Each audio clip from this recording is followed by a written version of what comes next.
itigil niyo po yan. Before po kayo pumirma ng kontrata, alamin niyo po itong 5 clauses na maaaring isa po rito nakalagay sa contract nyo para makaiwas kayo sa scam. Number 1 po is yung tinatawag nating hidden price escalation. Ano po ang ibig sabihin nito? Kapag sinabing escalation or yung pagtaas ng presyo, iniiwasan natin ang pag dumating ang time na may price increase, yung budget or yung project cost mo na napermahan yung dalawa, after nyo mag-sign ng contract, yung cost nyo is pwedeng tumaas. Number 2, unclear scope of works. Sabi nga, kapag nagbigay sila ng BOQ or yung BOM, siguraduhin nyo po na breakdown lahat ng material cost at labor cost and ang scope nila para hindi po sila magdahilan na wala sa kontrata nila. And pangalawa, kapag po magbibiling kayo, may evaluate nyo kung ano po talaga ang natapos nila at kung ano yung babayaran mo. Kasi once na magsobra ka sa babayaran, or like for example, mayroon kang 300,000 and nasa 100,000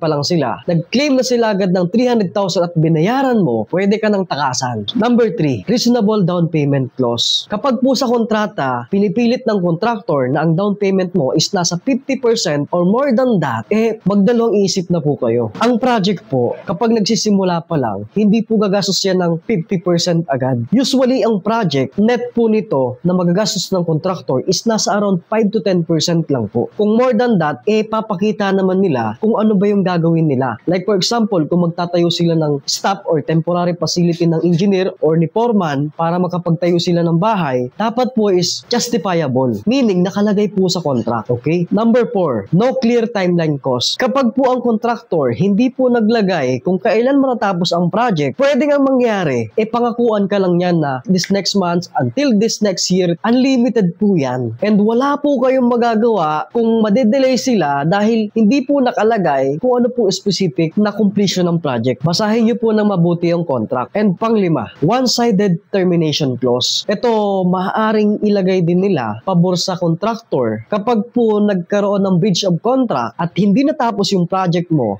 pwede na silang umalis ng walang responsibility. Kahit magdemanda ka, wala na po dahil nakalagay na sa kontrata nyo. So be careful, dapat po liable sila. Basahin nyo ng contract, tingnan nyo kung ano yung mga accountability ng contractor. Magpo-post din po ako ng mga liabilities ng contractor, kung ano yung mga responsibilidad nila at kung ano yung mga general requirements nila na dapat sinasama nila sa kontrata. Kasama na po dito yung mga safety requirements, building permit, kung saan para hindi po kayo ma-penalty. Ang penalty po ngayon is nasa around 50,000 to 100,000 kada penalty. Meaning, kung 5 penalties, meron ka na agad na 250,000 to 500,000. Napakalaking bagay po nito. Maging matalino po tayo as client. Kung hindi po tayo sigurado, magtanong po tayo ng professional. Matutulungan po nila kayo. Panoorin nyo na lang po yung ibang video natin. Marami pa po tayong ipopost na about sa scam ng construction. Thank you po.